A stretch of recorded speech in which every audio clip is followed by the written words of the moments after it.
to Jalen and Jacoby. In for Jalen Rose, we have Richard Jefferson. So good to be here. Very quickly, is it true that you don't like being called RJ? Is it true? I call you RJ all the time. No. This is the thing.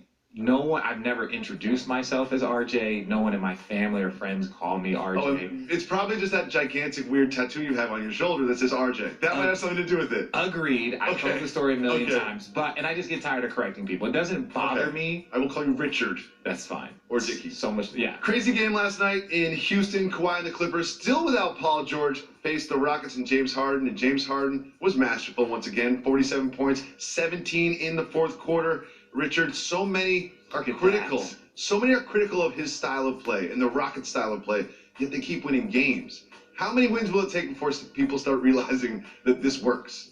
Well, it depends. You go back to the Suns, right? When Steve Nash won his multiple MVPs. And there was there was a couple of times where I felt like they had a chance to win the title, but ultimately the defensive juggernauts slowed them down. That's why Steve Nash had never been to a finals, right? He was a great scorer. They had tons of weapons. There is a similar coach there. And if you look at it, so yes, this does produce points. It is fun to watch, but it's very similar to shooters winning an NBA championship. That's why Charles Barkley famously said a shooting team, a three-point shooting team has never won a championship. Where the game has changed, the game has evolved. Golden State proved that fact wrong, and I think Houston, in order to prove that D'Antoni's system and we're just going to try and outscore you, can win a championship. So as you've seen what happened 47, all that commotion to get 47. Pat Bev tricked us. Pat Bev tricked us into believing he's a good defender. All he does is run around. It is worth noting, while James Harden did have 47, he was 0 for 6 against Pat Beverly. So, is Pat Beverly just running around? Did he trick us? Or is he legitimately one of the best defenders in the league? I'm going to say both. I'm going to say both. Oh, hot take. I'm going to say both. I'm going to say both. And this is why. A lot of the agitation is just to get you out of your game. So that's not really defense, right? He's not this great perimeter defender. But when he's locked in, when he's just playing good on-ball defense, he's one of the best in this league. So it is both. He is tricking you with all the agitation and all the hype and all the loudness. And there's some Draymond Green in it, where it's like he's going to get away with saying more and doing more because he plays like that all the time. But ultimately, he is a good defender. And don't forget, there was a little bit of history with him. Oh, there was a lot of history between the two of them. And the knee injury. And that. Now, I'll say this. Pat Bev, I would take him on my team 10 times out of 10. Love him to death. Of course. The play that he did against Russell Westbrook, he didn't intend to injure him, but it was doing too much. It was doing too much. And the guys have dribbled up, oh, I'm going to call a timeout, then go and score. And he wasn't trying to do, but it was a little too much. We've all seen it. Now, it was a little too much. There's one thing I want to say. Jalen always says about loud points. Someone Russell Westbrook scores loud points. Kawhi Leonard scores quiet points. I think he plays loud defense. Yes. When he makes a defensive stop, he's clapping. He's letting everybody know. He wants the attention. So I see there's a little bit of that. He kind of makes himself seem like a better defender, but at the same time, he's a good defender. He's a good defender. It's like Draymond Green. Draymond Green, when he does something, but look, those things can energize your teammates. Those things can energize they can energize the fans. They can energize everyone. It doesn't mean he's not genuine. No, he's not genuine. doing it to trick us. But I've seen both players, right, be loud, where it was I don't know if that's a point. It's being loud, right? You're just screaming. You're just screaming now. So they're the entire league. Do you think they can keep this up? I think they can keep up a top 5 defense, right? I think there's going to be some injuries. There's going to be some. That's just over the course of the season. It is a really good defensive team. But with the Lakers, their size, you're talking about they play Dwight Howard and Anthony Davis together, and JaVale McGee. You're talking about two of the biggest guys. Kuzma's tall, Danny Green's tall, LeBron's LeBron. LeBron's 6'9", Kuzma's 6'8". These guys are huge, and then you bring in Danny Green or Avery Bradley that are little bit. So it's the way they rebound the ball, the way they get second chance points. There's a lot of things that they bring to the table that are just problems, right? And so on the defensive rebounding side, which is a big defensive component, how many offensive rebounds are you giving up? They're one of the best in the league. Well, one of the problems they do have is the health of Anthony Davis, who, after having nagging shoulder and rib problems over the last few weeks, you see him there not playing in the game. Yeah.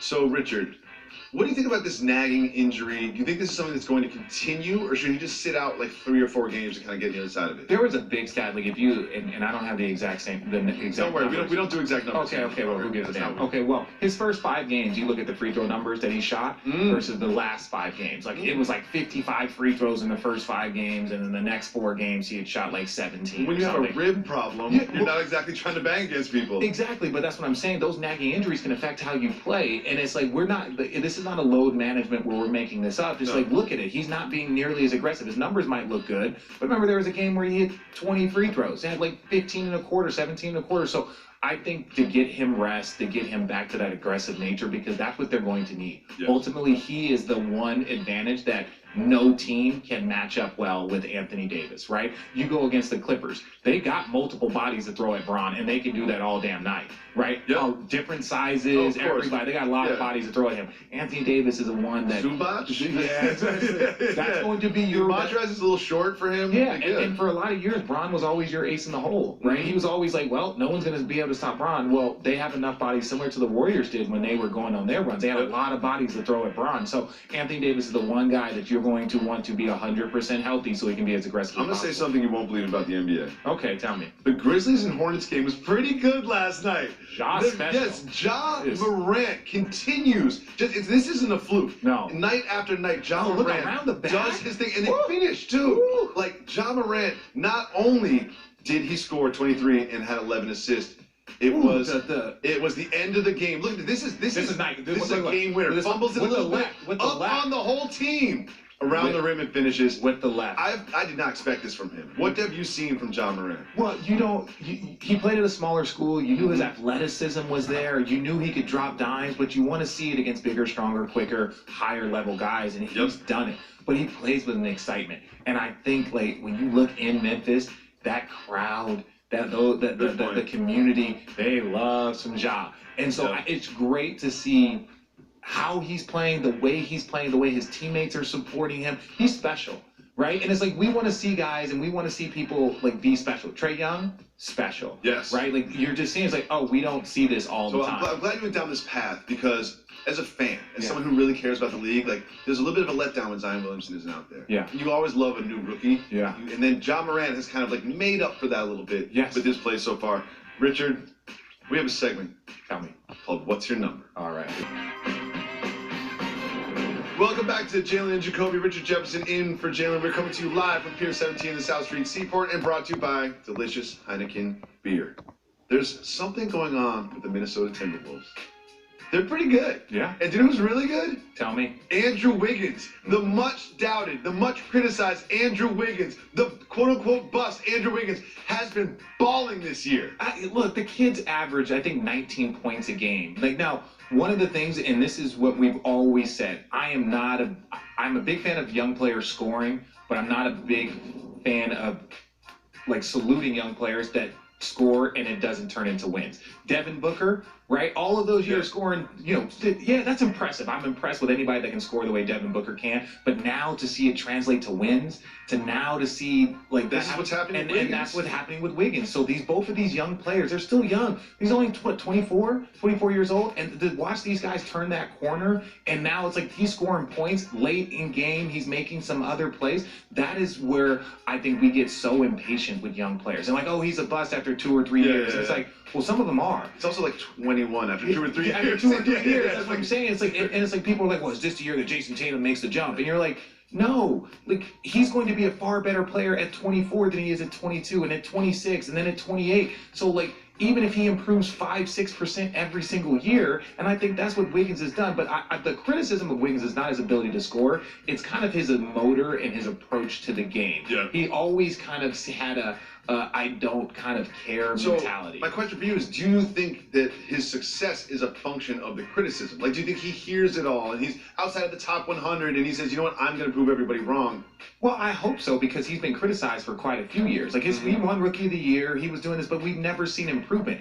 His body never changed. He doesn't look like he's gained any weight, so it's like, how hard is he working in the weight room? And again, some people have a Kevin Durant body. I don't think Wiggins necessarily does, right? Like, you can change your body type Everything that I've heard from around the organization and from people around the league is that how hard does he work? Is he the first one in the gym? Is he the last one to leave? And that was never the case with Wiggins.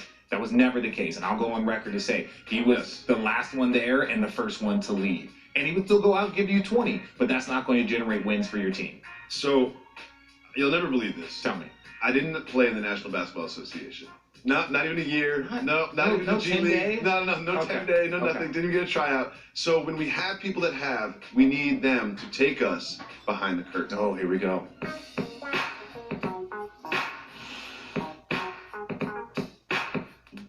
So couldn't help but notice something about Wiggins' teammate Karl Anthony Towns this season.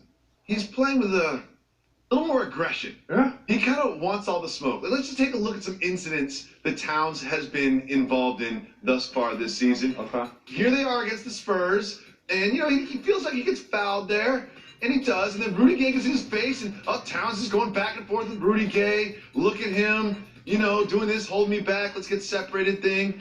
And this isn't an isolated incident with Towns. Like, there was some time in Detroit where after a little dunk, nice play, dunks it, and then watch the face. Watch the face afterwards, the stare, the scowl, And my question for you is this, and there was obviously earlier in the year, there was a Joel Embiid incident. Mm-hmm. My question for you is this, you'll see the Embiid thing right here. Why do you think Towns is tough guy Towns this season when he wasn't previously? I don't think, first of all, there's probably about 5 tough guys in the NBA. That's fair to say. 5. Maybe. There's 5. And it's like, so maybe 5 guys, right? And especially now, because no one really fights, no one does anything. But if this is where you can channel that energy, like Kevin Garnett would famously say, all of those antics, where some of it was him, but some of it was like that's how he would get himself hyped up to play. Mm-hmm. Jason Kidd, on the other hand, would never speak unless spoken to.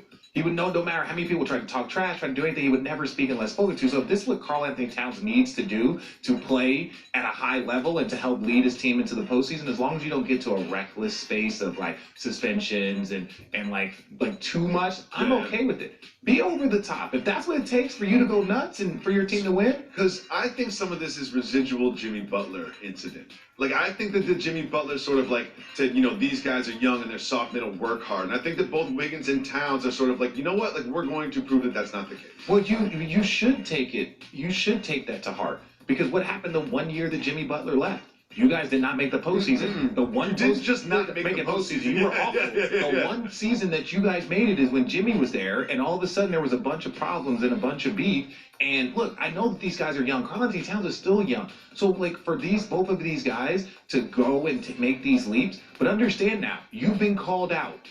You've been called out by a person that is well respected in this league as a competitor. Yes. Right? Most important as a competitor. That's where he's probably the most respected. Jimmy Butler went from not playing much his rookie year to turning himself into an all-star player, into an all-NBA player, and one of the best fourth-quarter players in the NBA. From a guy that didn't play his rookie year. So to see a bunch of top #1 picks show up and not compete as hard as him, that might piss anybody off. I believe it. Yeah, so now what are you going to do about it? And I like if this is why, and you don't always want to give someone else credit for your motivation, but whatever it is, I like the way they're playing. In the sports media news cycle, 3 weeks feels like 3 years. Years. It has been 3 weeks since the Celtics lost a basketball game. They lost that first game against the Sixers, and they have not lost since. They are 9-1 last night, despite Bradley Beal's 44 points. Look at that. Ooh. They beat the Wizards. How have they been so good this year? Well, and it's impressive, too, because Gordon Hayward just went out. Yep. I think Gordon Hayward was a big reason, and I think they've been doing a lot of things by committee, right? What was Tatum? 1 for 18? Oh, yeah. 1 for 18 and still won. Shout to him, because if I'm one person